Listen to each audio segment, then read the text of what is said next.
You gotta shout woo, Scott. Yeah.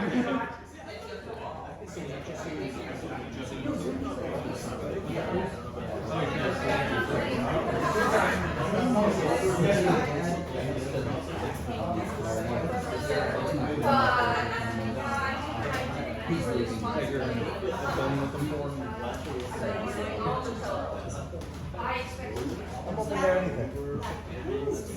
You know it's legit because I got a laser. Oh, I feel like a cat though. Is that okay? I can't. Good. It's a wife catcher. All right, thank you everybody for coming. I'm overwhelmed by the support. Really, thank you so much. I'm gonna try to do this. I have no idea what's gonna come out of my mouth. I really don't. Feel free to stop me, ask questions. If your eyes glaze over, please go get some more food or drink a few more things. There is absolutely no way to give this talk on the level of everybody here because it's either completely under everybody's level and I'm going to insult your intelligence, or it's over, or like somewhere in the middle. Hopefully that's where I hope to end up. So with no further ado, let's see if this thing actually turns on. Oh, God.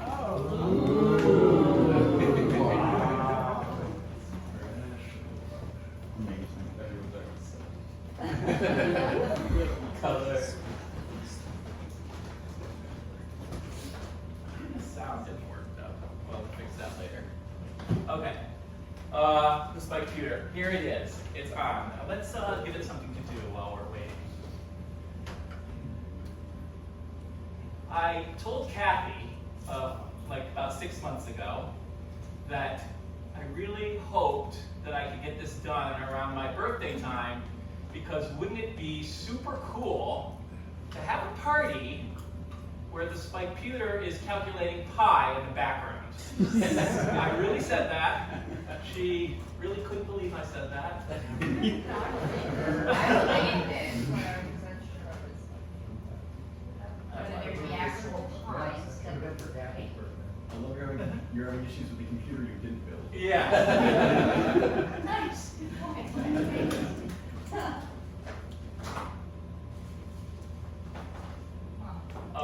And Sebastian, I took your criticism to heart yesterday. Suggestion. Observation. Yeah. I mean, observation is criticism for me. Those of you that know me should know that.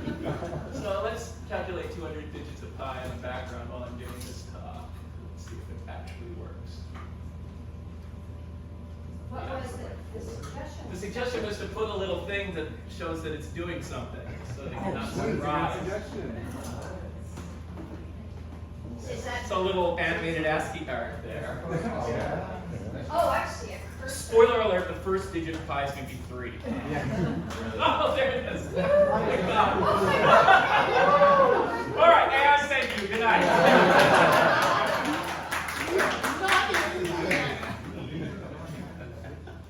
All right. You may be asking why I did this.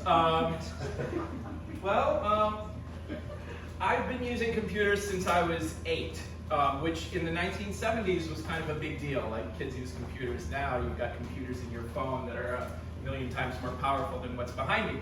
But I've been programming them. I tinker with them a little bit, did a little bit of hardware stuff, but not a lot. But I had really no idea how they really worked. I knew all these terms, and I knew that a computer is basically a state machine. There's a clock. Every tick of the clock, there's a current known state. When the clock ticks, it takes the input, and the current state comes up with new state, like Turing 101. And you do that enough times, and you are executing a program in step-by-step order, and that the CPU interacts with the rest of the memory and the input-output portions of the rest of the computer. Okay, so that's a high-level view of what a computer is. Great. And I knew all these great little terms: bit depth, von Neumann versus Harvard, RISC versus sys. What's all that? So, bit depth is literally how many bits are is the CPU capable of processing at once? And the Spikeputor is a 16-bit computer, and that means that there are 16 locations in all of its registers that can be filled with either 1 or 0. You combine 1 or 0, and you can make numbers. With 16 bits, you can make numbers from 0 to 65535, or negative 32768 to 32767. And here's like a nice little example: 1011, 0001, 0101, 0110. In hexadecimal, that's B156, and in decimal, which most of us speak, 45,398. So there's a bunch of ons and offs in a computer that know what numbers are. Okay, that's number one. So do you remember what your bit depth was in the first computers you had in your 1970s? Yeah, it was Apple II, so it was 8/16, depending on how you defined it. Yeah. And so then there's this whole von Neumann versus Harvard, or Princeton versus Harvard architecture. And a von Neumann computer is a computer that has some control logic and some internal registers that hold state, and an arithmetic logic unit that does the actual calculations. And through an address bus and a shared data bus, it accesses memory. And the memory, importantly for von Neumann, is both program memory and data. So it's the same memory can contain the instructions that the computer is doing and the data that it's kind of operating on, as well as the I/O. That's what distinguishes it from the Harvard model, which is a little more complicated because it's got separate memory for program and data. So that makes it a little faster, but it also makes it a lot more electronics. So von Neumann is what I chose for Spikeputor. And then there's this whole RISC versus CISC, and RISC stands for Reduced Instruction Set Computer. CISC is Complex Instruction Set. RISC, basically the theory behind that is that you've got registers in your computer, and they read and write to and from memory, and that's it. So CISC machines can do a lot of weird addressing modes and operate on memory directly, but there's a lot more electronics involved with doing that. The idea is with RISC machines, it's like if there's just one way in or out to the computation, and then you focus on the actual computation, so you do add, subtract, Boolean math, shifts, comparisons between registers, or between a register and a memory constant. Oh great, my laser pointer's on. All right, I'm just going, gesticulate. Then you get the data, and you get the data into the registers with load and store operations, and then you can also do comparisons and, importantly, non-conditional and conditional jumps. And that's it. It's a simple, streamlined instruction set designed to do this stuff really, really well so computers can be really fast. It also simplifies the design, and that's why I chose that as well. So when I decided that I wanted to make a computer, I was looking at how do I do this in the simplest possible way. But I wasn't there yet. Yeah. I wasn't there yet. Right now I'm just learning, right? Okay, so I knew what RISC and CISC was, right? Is that your exact instruction set? That is my exact instruction set. You'll see it again a little later in the talk. The other thing that I do, software runs in machine language. Honestly, seriously, I had a conversation with somebody that's no longer at IL who asked, what programming language is your computer going to use? And I said, machine language, and he said, what? And I said, the language that you talk directly to the CPU with? He said, what? Well, you know how you write a program? Yeah, I'm a coder, I write a program. Well, that gets compiled into machine language, and that gets assembled into a bunch of numbers that then talk to the CPU. Okay, that's actually what happens, folks. I knew that, but apparently some kids don't know that. Kids today with their JavaScript. That's how they'll make you feel smart all the time. Right. All right, so back to my simplistic model of the CPU. This is basically my knowledge as of 5 years ago or so. Got the CPU, got some memory, you load in some numbers. Great, now what? I have no idea. All right, how does the computer translate all these numbers into useful computation that sends emails and runs texts and prints things on your screen and all of that? So luckily there's an amazing resource, and I hope it's still there on edX, It's 3 MIT courses in computation structures. It starts with digital circuits, goes into computer architecture, and then even computer organization that talks about like how you actually make like the software that runs a multitasking system. The first 2 are the most appropriate for the Spikeputor. So I read all of this stuff. Oh, okay. It all comes back to the MOSFET transistor, metal oxide semiconductor field effect transistor. This thing, I think, personally, is probably the most important invention in the history of modern humankind. Yeah. This is the reason why we're a digital culture right now, for a whole host of reasons that I don't need to go into. But the bottom line is, it's a little piece of plastic, well, on a chip that you use these days. It's tiny little features that are nanometers big. But in reality, it's all these little black things here. And they've got 3 leads, the gate, the drain, and the source. And if there's no voltage potential between the gain and the source, the path between the drain and the source is insulator. Electric current doesn't flow through. If you go past a certain threshold, it's 5 volts on the Spikeputor. I think the actual threshold is like 0.7 or something like that. Suddenly it becomes a conductor. Okay, great. So you have an electronic switch, and this takes the place of relays and vacuum tubes, and most importantly, it can shrink to really, really, really, really, really small features, and that's why you have a computer in your pocket right now. But what does an electronic switch actually do for you? You know the computers I talked about, oh, there's zeros and ones, maybe this is kind of a 0 and 1 kind of thing, but how does that translate? So, well, you can put these things together and make some building blocks of the standard logic gates that you need to do any kind of computation. So if you take your little MOSFET and hook a resistor up, and this is plus 5 volts, and you put the resistor in there so that it doesn't make a short circuit when the transistor is on and burn out your computer. So you see a lot of resistors here on the Spikeputor too. Those are these kind of golden things here.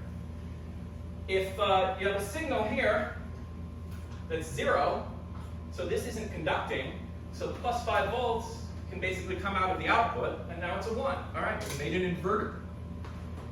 If this becomes a 1, electricity goes right through. There's no potential here anymore, and so it's a 0. Same thing with some other architectures here. You put 2 in a row, and you have a not AND gate or a NAND gate. Both of them have to be 1 for the output to be 0. Oops. If either one of these is 0, the output's always going to be 1 because there's no pathway to go right through and turn this to 0. Here's a NOR gate. See, this is in series. Here you've got the transistors in parallel. 2 zeros here, and the output is 1. If either one of them is a 1, then we've got a path from here to ground, and this becomes 0. And XOR, same kind of concept, slightly more complicated schematic. And exclusive OR is a gate where if both of the inputs are 1 or both of the inputs are 0, the output is 0. If either one of them is 1, the output, and the other is 0, the output is 1. All right, so you use transistors to make basic building blocks to make your simple logic gates. Now, the best thing about transistors is they are kind of black. They can be black boxes, and they can be abstracted and abstracted and abstracted. So once you've got a gate, like an exclusive OR or a NAND, you can kind of just treat it as something that works. And you can put inputs and outputs, you can put inputs into their output and not worry too much about the electronics behind it. And you can compose these other interesting circuits. So this inverting multiplexer takes 2 signals as inputs and has a select signal here. When it's 0, it selects this signal that then gets inverted and sent to the output. When it's 1, this signal. There we go. So signal 1 goes out. All right. You can make an adder. This is a full adder circuit. It takes two inputs, A and B. Those are the bits, the binary bits that you're trying to add, and then a carry in, which comes from the previous set of bits that you added or that you added. And again, 1 plus 1 carry to 0 is 0 with carry out of 1. 0 plus 0 is 0, but carry in of 1. Now the sum is 1, but no carry. And if you string 16 of these together, like I did right here, you can add and subtract 16-bit numbers. All right? Load-enabled edge-triggered flip-flop, or deregister, dereg, or register. This guy is the internal memory of the CPU. This is how things are saved, how signals are saved between states. So this is set up such that if you have a 0 at the load enable input, it doesn't actually matter what D is up there. When the clock rises, nothing happens. It keeps the same state. When LE is 1, and again, only when the clock rises, now that D is 1, and the state turns to 1. All right. This it waits until the clock signal goes from 0 to 1. It's actually 3 flip-flops that gate things, and this thing, which is actually just a symbol for this inverting multiplexer. So the bottom line is that this is a way to store bits. All right. So with 4 building blocks that I showed you on the slide build before, and 3 complex structures that I'm showing you here, you can set a signal path, you can perform calculation, and you can store state. Guess what? That's all the digital electronics you need to know to build a computer. Woo! That's it. And as I learned this in the MIT course, I had to see it for myself. I bought some transistors and got a little breadboard and hooked these up, and I'm like, oh my fucking god, I can store state. This is so cool. Yeah, they thought I was crazy. Okay, but just look at my Facebook feed back then, and God, his friends must be really kind. Okay, I can store state though, man. That's great. I want to ask you a question there. So Yeah. the storing state, you're feeding the output back into the input. Yep. It's feedback. Did it actually work the first time? Worked the first time. How hard is This is a circuit from a TI chip. It's like, yeah, it works. Okay. Yeah. It's a little bit Do voodoo. you doubt that Yeah. worked the first time? 'Cause I Well, it's really easy to create a short circuit and feeding something back into it. Cool. All right. Nice. How long did it take you to build this 16-bit adder? Build the 16-bit adder. I mean, it's 4 boards, so a few days. Yeah. All right. So, but again, at this point, I know I keep pointing at this thing because it's right here behind me, calculating pi to 200 decimal places. But at this point, I had nothing except for cute little breadboards, and then I was like, wait a minute, I can actually build a computer this way. That I remember. Yeah. I went to Kathy and I'm like, Kathy, I've got an idea for a project. It might take a while. I might spend thousands of dollars on it. How much it will cost? How long ago was that? I want to get It was pre-COVID. It was like five years ago. And the fact that COVID happened and we had a house in Texas, in Red County, Texas, where there was really nothing to do but put a bunch of transistors and breadboards, really made this project come to fruition. So I decided, okay, I'm going to actually use what I learned and build a computer from it. All right, so how do you do that? You start with the ISA, Instruction Set Architecture. Thank you. You saw this before, and I already said that I chose 16 bits because I didn't want to make 32 bits or 64 bits because these things would be twice or 4 times bigger. Your phones are 64-bit now. I mean, everyone's 64-bit. But the computers that I grew up on were 8 and 16-bit, and that was good enough for me. Back in the day. Yeah, Van Neumann because it's a simpler design, and the idea that I had behind this computer is not to make a 1 gigahertz computer. I wanted a slow computer that you can watch work. And so here's the instruction set. So again, you can add between register A and B and store it in register W. You can subtract, add, OR, XOR, NAND, shift right, shift left, compare. And you can, those are all single instructions, single word instructions. You can do the same thing except instead of register B, a constant that it gets from memory. You can do conditional jumping, branch if this number is equal to 0, a certain amount of offset from where you are right now, store where you are right now to a register so that you can get back to it if you're branching to some kind of subroutine that you want to return to the original program flow. Same thing, BNE, branch of not equal to 0.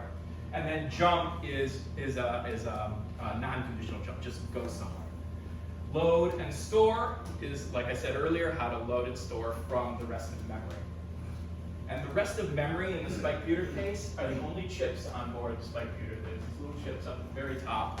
It's 32 kilobyte SRAM, which again, tiny now, exactly the amount of memory that I had on the Apple II when I started programming in 1977.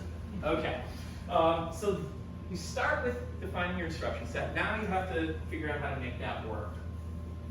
And here was the cool, like, aha moment that I had. Is like, all these numbers are just ways to encode how the signal paths work and what it's actually going to do. So each number in the computer is 16 bits wide. Each of those bits has a meaning. Bits 0 through 2 specify what register channel A is going to be.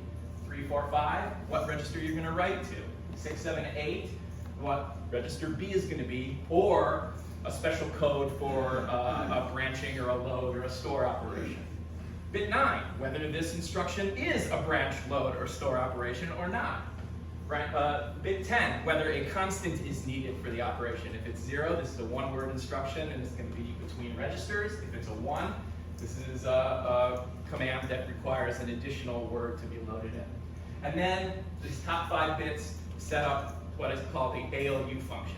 We'll describe that a little bit more in detail. Okay, so this is Spikeputor machine language. Let's say we want to subtract R2 from R1, R1 minus R2, put the results in R3.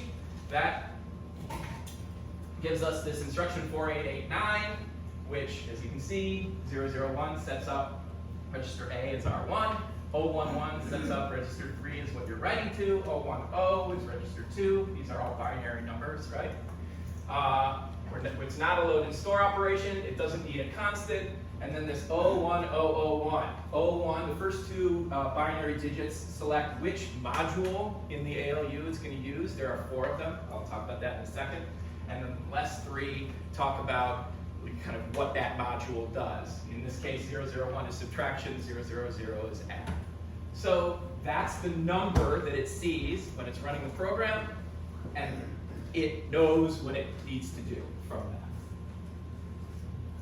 Slightly more complicated, now a 2-word instruction. Let's say we want to XOR with a constant, R3 with the number 42405, store the results in R5. Again, 011, RA, that's R3, 101, R5, that's where it's going. 000, it doesn't matter what this is because CN now is on, and it knows, the computer knows that it's going to need another word to complete the command. And the ALU function in this case is 10011. 10 is the Boolean map module. 011 means XOR. Again, I'll show you how all that works if you want to bear it with me. And it's still okay to go get some to eat. Yes, yes. Second word, like then, is loaded in. It's A5, A5, and this instruction gets executed. Final one, just an example of where this load store branch bit is set. So let's say we want to branch on, if R1 is equal to 0, 42 bytes ahead, and store the location where you're branching from in R4. That gives you this number. You can see the number, again, translates to all, to fill in all of these blanks. You need a constant because you've got a constant in the middle there that pulls the next word in memory from the program. And the ALU in this case is actually used in addition mode to calculate what the address it's going to branch to if that branch ends up being true. So it's set up to do addition because it's going to take the current address where it is, and if that branch is true, it's going to add 42 in this case, calculate the next address that it needs to go to in the branch. All right. All right, so now let's figure out how to build this thing. All right, back to the simplified version of the architecture, and from there we can get a little more complicated. All right, we've got processor registers. Oh wow, I just noticed that the Spikeputor's done calculating pi to 200 decimal places. Show us some pie. Hopefully. You think it's okay to do that? Let's see, let's see. Pie? Let's see if it actually works. People are gonna get hungry. All this talk about. Can you calculate cake? Whoa. There it is. Wow, that's a lot. It's 80 characters per line, just in case you guys wanted to count. What I never knew is that you could get 111 in a row like that. Oh yeah? Isn't that cool? I'll tell you about the Feynman point later, honey. Oh, please. Alright. Let's go back. Tasty looking pie. So our computer has registers. These are the things, the memory that the CPU needs to do all of its calculations and computations. It needs some control logic so that it can turn that instruction into a series of signals that set up all the data paths to do what you want to do. There's some control registers. There's a program counter that keeps track of where you are in memory when you're running the program. Again, programs execute step by step. Sometimes they jump, but one memory location at any given time is the currently executing instruction. And then two registers that hold both the instruction and that constant, if it's a two-word command, if you need it. And then the ALU itself has an A channel and a B channel. So add A plus B, do A XOR B or whatever. But each of those channels can actually come from two different sources. I just put that there as little T's. We'll talk about that in a second. And then again, the address bus and the data bus, which talks to memory and the outside world. All right, so those are the main components. And that little +2 over there is a little half adder that always adds 2 to whatever value the program counter is at. It needs that because it needs to know where to go next. So every time you generate a new program counter value, you, for free, for right here, generate what that value is +2. All right, I am not going to go through this. But if any of you want me to go through this step by step afterwards, I'm very, very happy to. But the bottom line is this is the entire logic of the computer. This is all you need to do to transform those little modules into the signals that are required to make a functional computer.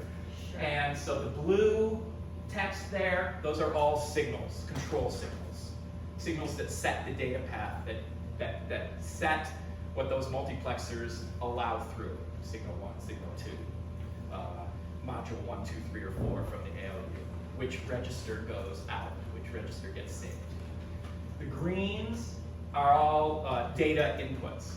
So the program counter, this program counter incremented by 2, CM, that bit that says constant needed, the constant register, the ALU output. So you can see already that there are 3 phases. And finally, the reds are the actual processor registers that get updated with each tick of the clock.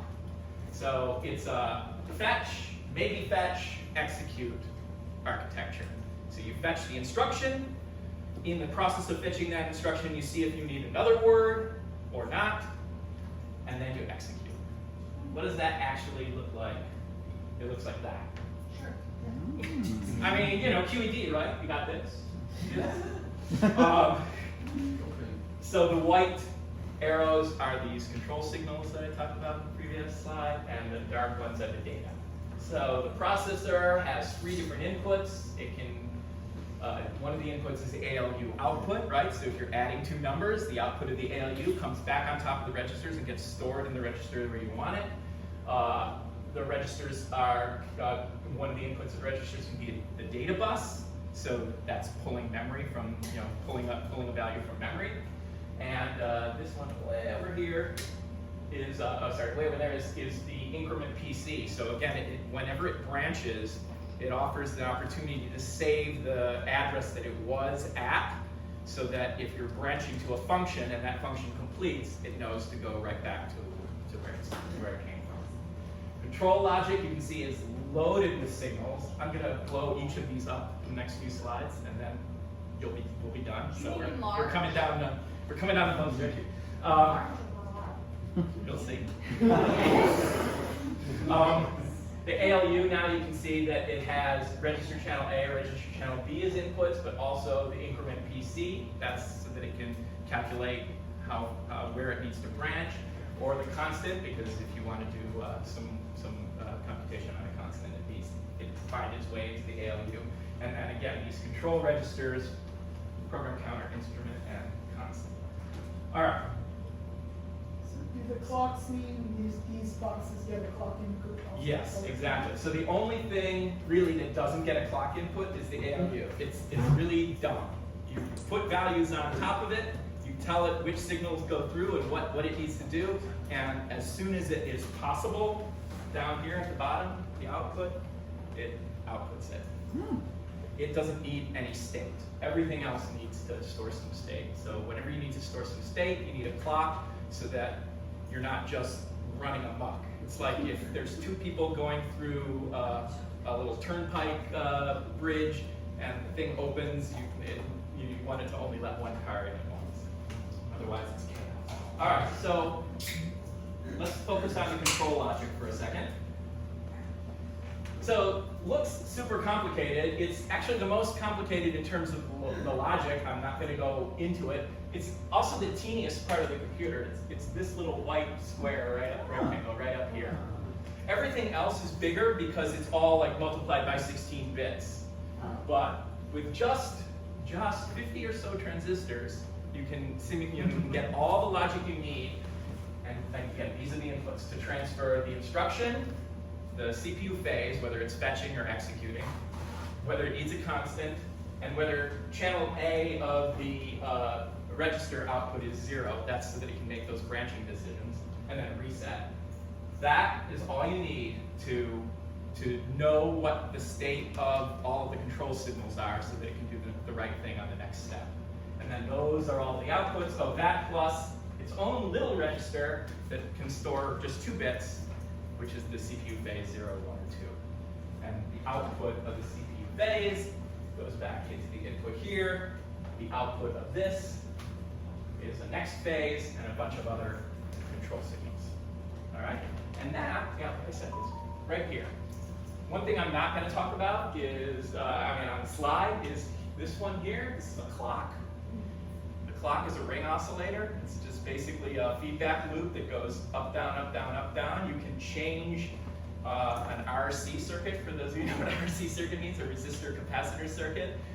Change the resistance of that, and it either speeds up or slows down the time it takes for it to go up and down. That's why I can slow down the clock. Is that fast now? Because it seems fast. Now it's running at 30 Can you show kilohertz. us slow again, please? Now it's running at one third hertz. Thanks. Okay. One clock pulse every What 3 you need to do seconds. now. All right. Okay. Can I ask a question? Yeah, Why absolutely. not run it at max time clock? All the time? All the time. Most computers do that. I, because I could, wanted to be able to slow things down a little bit. Again, for the educational value, like right now, here, let me run something else. There, okay, so it's running right now. It's calculating pi to 500 decimal places right now. And, you can see it. It looks cutesy and bright, but maybe you want to watch what's happening individually. Or maybe you want to just stop it completely and single step your way through. Because you have time. Amazing. Yeah. Did that also help with troubleshooting things? Absolutely. Yeah. I don't have a lot of good debug tools for the Spikeputor yet. I'm working on it. The important thing was getting it to work first. All right, so that's control logic. Is each Yes. light one of those transistors? Each light is one of those signals. So there could be multiple transistors associated with the output of a particular signal, like those XOR gates had like 5 or 6 transistors in them. Okay, But- so there's 5 or 6 of those little black things with the Yes, three things that you have, exactly. and you built each one of those. You're like, I'm building a little XOR gate. And Yeah. You built a little XOR gate. Right, and the you output, stuck it somewhere. the output is an LED. That's, okay. Yeah. So I do actually have sort of a method to the madness. Red are generally registers. So these are, well, I'm kind of getting ahead of myself. Anyway, processor registers, here we are. No, that's great. Here's the processor registers. There's 1, 2, 3, 4, 5, 6, 7 of them. And then R0 is always 0. It's hard-coded to be 0. Really helpful. Helps you save some instructions and some time to have a register that's just always 0. So each one of them can store an individual value, 16 bits wide. The input is up there. That controls, the control signal input is up there in that little white box. That tells which of these, so it's red, it means channel A output. So notice this is 0101. So the output of channel A is also 0101, that's 5. This green, it's just a 1, and here it is, channel B output is green. This blue one down here means that it's not going to write to anything, because this is register 7, that like hard-coded 0, so we're not interested in writing. Click a few things around. Okay, now red indicates 110111. That's the number EF, which is whatever 14 times 16 plus 15 is. And yeah. Give me a second. Give me a second. Exactly. Yeah, Hold my thank you. beer. Wait, hold my beer. Register B output is 0 because this is register 0, and then it's going to write whatever the input is on the next tick of the clock to register 2 over here. So let's see what that is. You look up there, oh, way up there. That's the these 2 little blue lights. That's the register input gate, and it's 0, 1. So I think 0, 1 means that it's going to be the ALU that gets that is the input to this. So let's see if I'm right. See if I remembered my computer enough. The output of the ALU is 77. Yeah, sure enough, right now 01 is selected, and you can see 0111 0111. That's 77, right? So the next tick of the clock, this is going to become 77. Bam.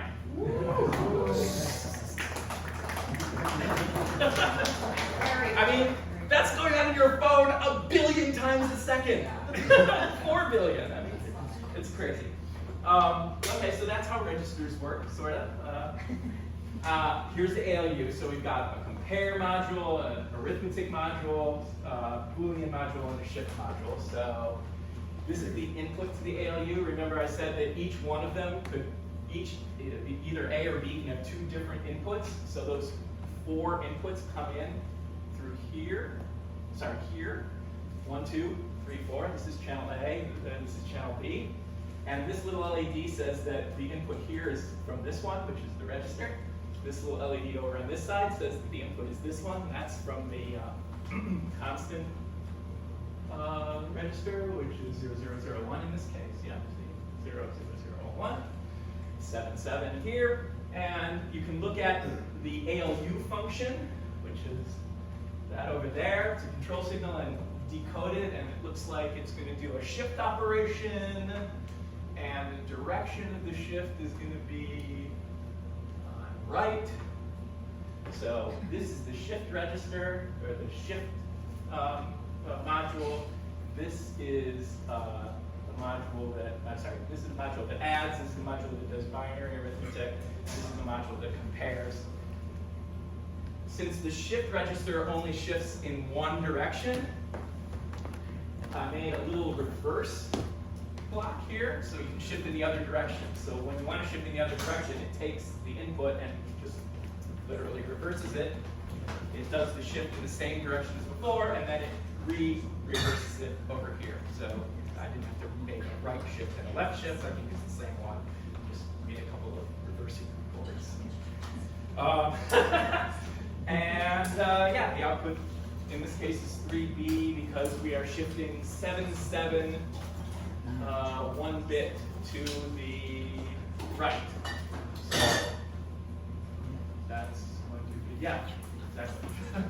Wow, it still works. So 77 shifting one bit over to the right is 3B. All right, so that's how the ALU works. Okay, control registers. So the program counter is a kind of a fancy register. It has 4 different inputs. It has itself. So if you want to stay on the same instruction, that happens between fetch and execute. It just stays right there. PC Inc. That's when it needs to go to the next instruction or to the next memory address to get the constant. The ALU output, that's if it is going to be branching somewhere else, so it needs to be able to know what that is to do that branch. And then a reset vector, when I push the reset button, I've hard-coded a specific memory address that it always goes to when you reset. So, reset. The output of the program counter, like I said, always gets 2 added to it, but it is its own output as well. And then there's also constant register and instruction register. They look at the data bus. If this constant select signal is on, whatever's on the data bus, when the clock goes high, gets copied over into constant. If the instruction select is on, whatever's on the data bus, when the clock goes high, gets copied into instruction. So this is how it pulls from memory to get the instruction and the constant you need to do your I think I'll tell a story here. If you're old enough, you remember computers that actually had a reset button. Yeah. So that's what that button was connected to. Yeah, that's what this little button right here is connected to. And also, there's one on board as well. All right, that's it, guys. That's all I want to talk to you about with this talk. Oh, wait. But I thought I might just give you the numbers here. Yay. There's 9,894 transistors on this thing, all of which I hand soldered 3 leads each. There's 1,133 resistors or resistor packages. Some of those packages have 11 or 12 pins on them. Some of them have 2 or 3. So that's, again, hand soldered. 1102 LEDs, 1117 capacitors, and then a bunch of cable, and a bunch of cable things that the cable plugs into. Oh, What do we call pins or? What is it Terminals? plugged into? Connector. Anyway, so a lot of soldering, but it was very, very worth it because this is beautiful. And it took me 2 years, 136 custom PCBs of 37 different types. Tell us what a PCB is. Printed circuit board, these things. So these are all the same type, but most, and all of the registers are all the same type, but most of the rest see either are a series of 4 that are the same or are specialized one-offs.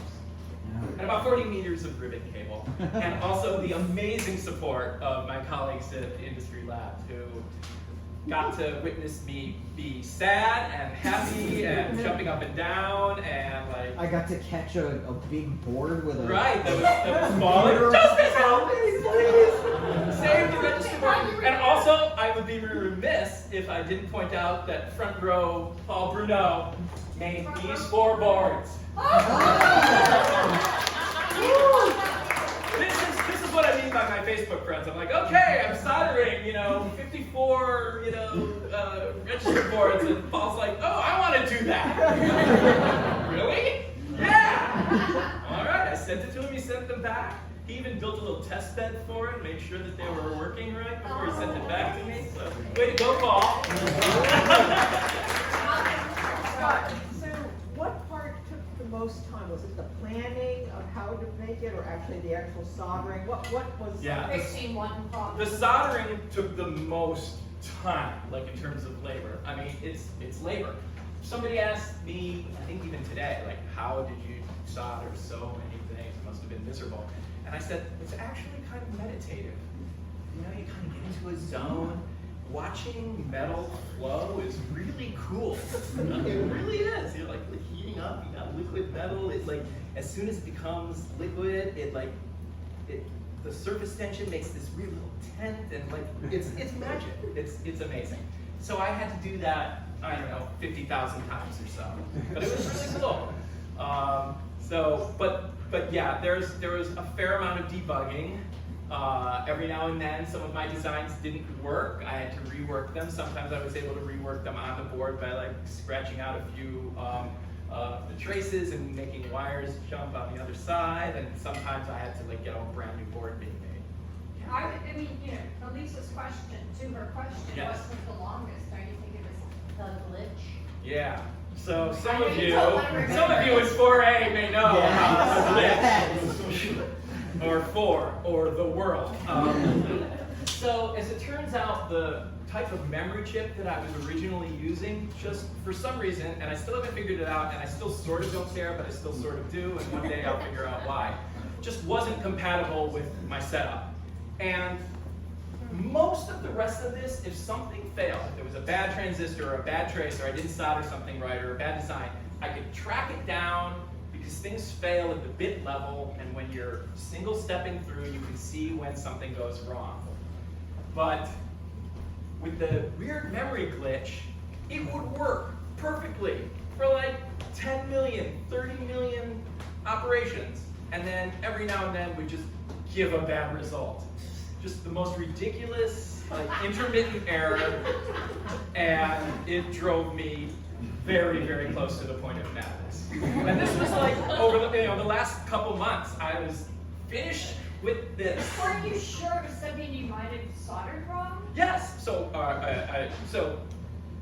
imposter syndrome. This is my first only electronics project, really.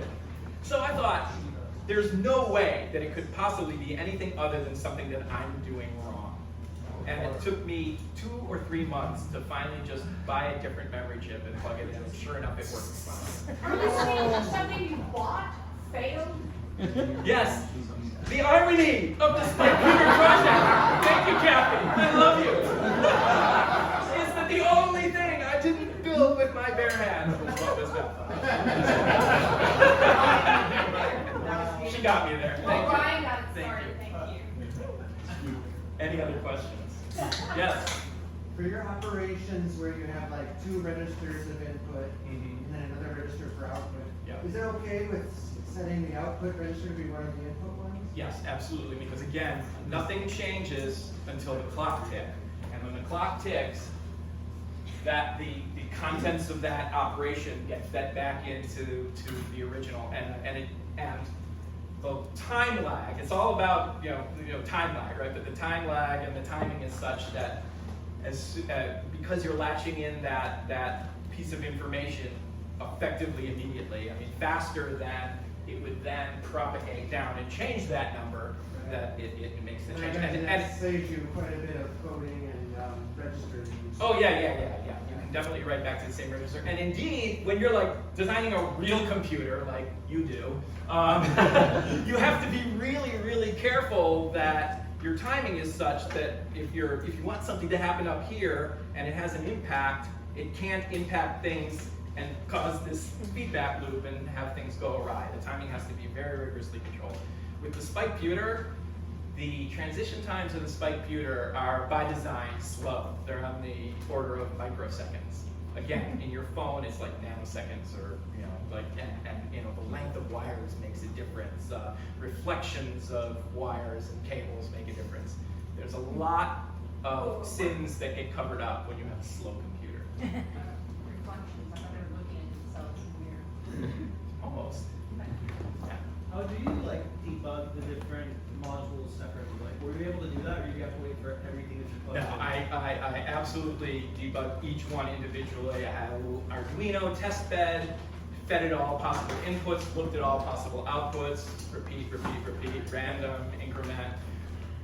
Integration still causes issues that individual components don't, but there's no way that it would have worked otherwise. And yeah, that's where design flaws get surfaced and stuff like that, usually. Yeah. To your instructions. Yeah. So Do you want me to bring up the slide? Yes. Yeah. Yes, please. So Yeah. I think it's barring one time, and you've only been talking about unsigned numbers, but for some of your jump instructions, Do you treat those as sign numbers? They're all signed numbers actually. So they're all signed numbers. Yeah, except for this. So these are all compared based on sign. It's just and all signed numbers are is that the top bit is on for negative and off for positive, and you can do your logic such that it recognizes that one unsigned less than. Okay, so all of your jumps are Can go in either direction. And in fact, I just realized the other day, it doesn't really matter because the only reason negative numbers are negative numbers is because it goes back. Once you get to 65536 and you run out of bits, right? What's the next bit after 1111111? Add 1 to that, it's 0. So because when the numbers are big and cause an overflow to go back to lower numbers, that's how subtraction works. I can sketch it. I can sketch it. No. We just live in a ring. It's Yes. all one big ring. Yeah, the number line for this is circular, dear. She has very, very specific number line visualization, so I don't want to I can do break that, her I brain. can have it tail back. Yeah, it tails It's down. fine. Lisa. Okay, Scott, another question. I was really fascinated by this custom boards that you had made. Is there places that do these sorts of things for hobbyists? 'Cause Yes. that's not very many boards. Right, exactly. Yeah, in fact, there are several. There are some that are American and many that are Chinese. The Chinese are about half the cost, so these are Chinese boards I use PCB way. There's computer programs that allow you to lay out the boards, like CAD, computer-aided design, and you take the output of that, upload it to a website, and 2 weeks later, boards come back. But it's not just that, I mean, in the process, PCB way in particular does a good job of updating you at what point in the construction. Yes, if you're married to me, you get to hear, oh honey, look, my boards are coming from China. They should be here in 3 days. Wait, we can't go on this vacation right now, I need my boards. No, I don't mean that. I mean, they're at a certain stage in the production process. Yeah, no, it's very automated. 3-day process maximum. Yeah. But they will send these updates, so, an avid hobbyist is never left without a reason to look at their phone. How similar is it to the Domino's pizza tracker? There's no noise. I'm gonna ask a question on a level that's my ability. Perfect. Cool. How hard is it transporting that around? Yeah, good question. So this was 2 flights up on my desk, kind of two.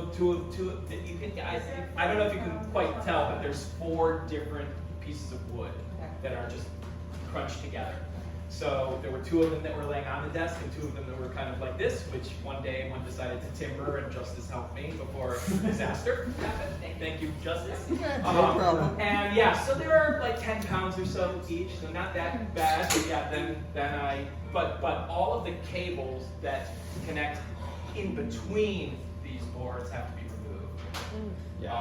There's some cables that can stay because they're just all on the same board. So it's insane you're working every time you have to move it? Well, it's happened once. You didn't have this on the wall in high rise? Nope. No way. Nope. No, because it's been here this whole time. It's been 2 of these were on my wall in our apartment for a little while, and then I brought them back to do the full integration. Okay, and where will they live? Sorry. They are, yes, they will live in my house. You're welcome to come over. There's a place and for them in the new you can apartment. stay in our guest room and it can calculate pi all You night. It is a feature of the guest. What's one thing you would have done differently? Sebastian with the question. That is a really good question. You can also pass. Right, no. He'll answer that for Spikeputor V3. Right. So Can it order pie? right. I don't think I've changed too much of the design. There's something going on with the reset circuitry that needs fixing. But like just in terms of big picture, it met and exceeded my expectations. It's as beautiful as I hope, and it works. After the cancellation. But I am thinking about, say, if I were to do Spikeputor version 3, what it would look like. That was my question. Yeah, Was and I this- think, so some of you in the audience might have noticed that I'm using NMOS technology, which is a power, takes up a lot of power because if you remember when I was talking about all of the gates and how it makes a short circuit and that's how it makes the zero, well, that means that every zero on this thing is consuming electricity continuously. Oh. Now, there is a technology called CMOS, where instead of a resistor and a transistor, there's a complementary transistor and a transistor. And so, I won't go into the details, but the bottom line is the only time it uses energy is during the transitions when you're flipping. And that's, to be honest, why you can have a computer in your pocket. Because otherwise, the energy density of that would be hotter than the sun. It would catch fire on No your lie, phone. that, you would get blow your butt. Yeah. Yeah. It's like literally hotter than the sun. It's, it's so going from NMOS to CMOS also was an amazing kind of revolutionary thing. But I didn't want to use that many transistors. How much power does it draw? By design, I wanted it to be light bulb-like instead of hairdryer-like, so about 30 watts. Can you run a vacuum at the same time that Spikeputor is working in Texas? Yeah. Well, yeah. So when you're building something for the first time and are naive and were scared and didn't want to, I don't know, hate your wife forever for destroying what you've done, you might suggest not using the vacuum when the Spikeputor is on. But knowing what I know now, no, so I took it off the grid. I was running it on battery power at some point because she's like, every now and then I've got to use a power tool to run the vacuum. And I'm not going to be able to remember I'm doing it. I'm not going to know before. But as it turns out, I'm going to have it in my hand, and it's going to have a switch on it, and I'm going to run it, and I'm going to ruin everything. But you didn't, and you never would have. As it turns out, that was an unfounded concern. Well, I live with it. Yeah, you sure did. Let's. What's up, guys?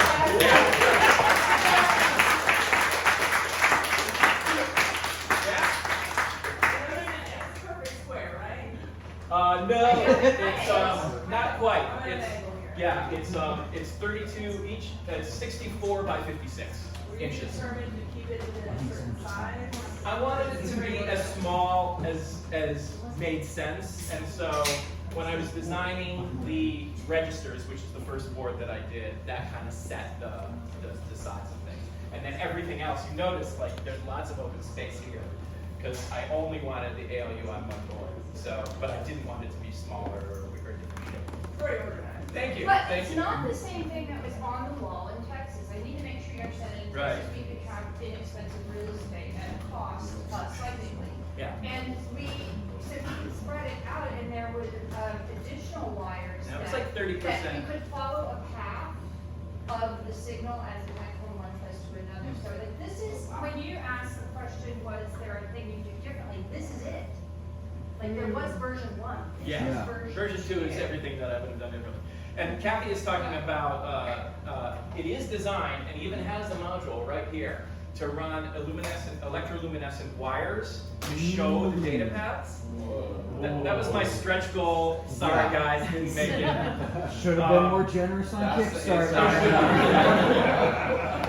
But once I move it to my house, I'll have some more time to, I mean, I literally just have to bend the wire and figure out how to If you mount bring it. your own Because breakfast, the you signals are all right here. I just Yeah. have to. You could be a guest in the guest room, but you That's just have really to cool. take care of yourself. It's not like a typical, it's not, you're not gonna be hosted, but you'd be in a guest room, and you could spend the night with the Spikeputor and their EEL wire. People will pay. I'm sure I you don't know can if sell those are that the on people we there. want. Absolutely. You are the people that we. How much did it cost? That's a really good question, and one that I somewhat by design haven't like actually looked into. But no. I'll be straight with you. Under $10,000? For sure. But priceless in the knowledge. Right. Okay. The boards, I mean, you know, you're paying for shipping, so like each, I spent a few $1,000s on the PC boards. And then, you know, 10,000 transistors when you're buying them, 2,000 at a time is a few $100s. What about the- So it's probably even less than 5,000, but it's in the But how in the much four of digits those for bad sure. 3 months to figure out glitch? Uh-huh. How much were those bad memory chips? What's your try word? Oh, the memory chips themselves were like $1.79 or something. 3 months. Maybe that's why they were Well, switching. impossible. They're all that expensive. The replacements were that were maybe they were $8. You know, so yeah, it's really a tiny The fraction. belief sometimes that we have in ourselves that we will not be able to do a thing this size. The rainbow is the cable invention. was quite expensive. You can get really, really cheap gray cables. Yeah. Kathy said No absolutely fucking not. gray cable. The rainbow effect or nothing, yes. If you write to your hard-coded zero register, does it care, or does it say, heck of you, dude, it's zero? Yeah, it doesn't care because there's nothing there. So this is our zero, and here are the registers. And in fact, one of the flags is write to register flag, right? When that's on, it selects, the register to write to, and that gets written to. When it's off, the register that is writing to is R0. So it's just like it's actually a feature, not even a bug. Yeah. You're supposed to, when you don't want to write to a register, you write to R0. Yeah. What do you use to write the software? Like, do you have a special program or? Yeah, I built a assembler, and just like I'm a Mac programmer, so I code in Swift, and I made a little assembler that has problems, but does the job. It's a very, very simple 2-pass assembler that is kind of stupid, but it gets the job done. Somebody said that they'd write me a C compiler for it.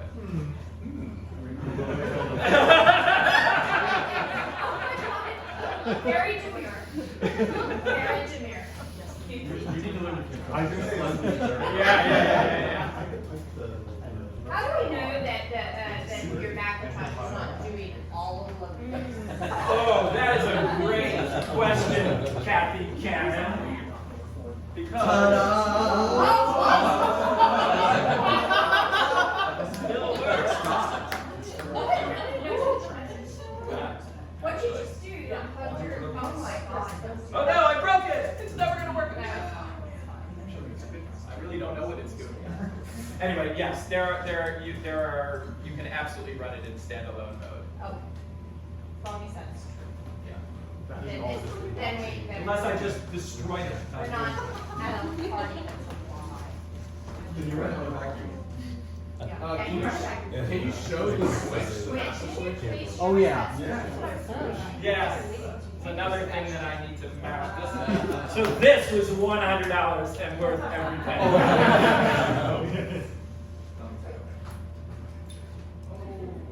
You ever want to run?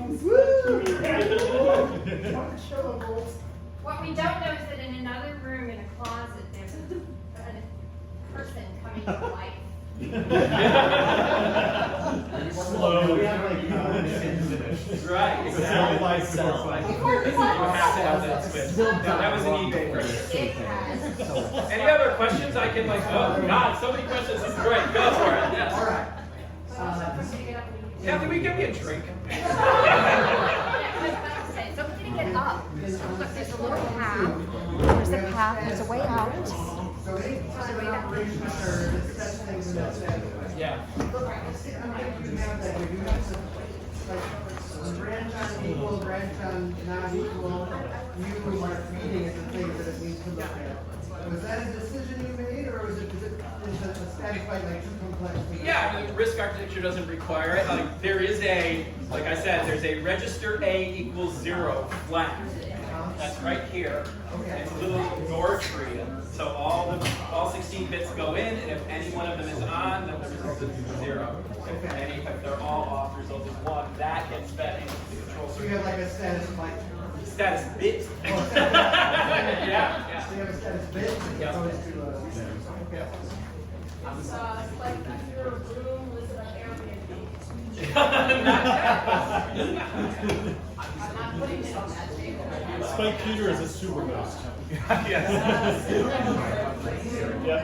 The computer, the Spikeputor itself is the super ghost. Yeah. The program. Yep. So, I noticed you don't have like a call or obviously no return instructions. So do you mimic a stack, like a stack of pointers that you need to jump back to? So all of the branch commands have a write back register. Ah. So when you branch, you can specify what the current address plus 2 is and store it in some register. By convention, I store that in R6. Right. And so whenever my assembler has a macro, right? And so the call function is, branch and store that register as, into R6. And then the return function is jump to the location that's pointing to my R6. But that's So, only, and then, stacked up with 1, right? So your stack is only 1. well, no, and then R7 is the stack. But it's entirely by convention in software. Again, same with a lot of normal RISC stuff. Like there's no special, like the Apple had, like the 6502 had specific memory locations that acted as a stack, but it's all convention, and everything is just based on, kind of being able to use pointers and You'll want to remember the question that people ask, so you should do. Mhm. Because you want to remember what people ask. Oh, I've got this all. Well, I'm not sure if the time was supposed to come across. Okay. Okay. So related to my question, I got a bit of praise, Okay. which is because you have these 16-bit constants or units, Mhm. that is more than the typical computer in your phone. Like, they use 12 bits. So this thing is Okay. it's Yeah, so if they use 12 so bits, it's probably embedded in the actual single instruction, right? Because it's 64 bits wide. Which means you can jump plus or minus 32K. Exactly. Most computers these days Yeah. jump plus or minus 440. So Thank you. This is more powerful. I did actually note that while I was noting. It's also more powerful than the Apple because the Apple only had an 8-bit ALU, so 6902. All right, anything else? This, again, you guys have exceeded my expectations.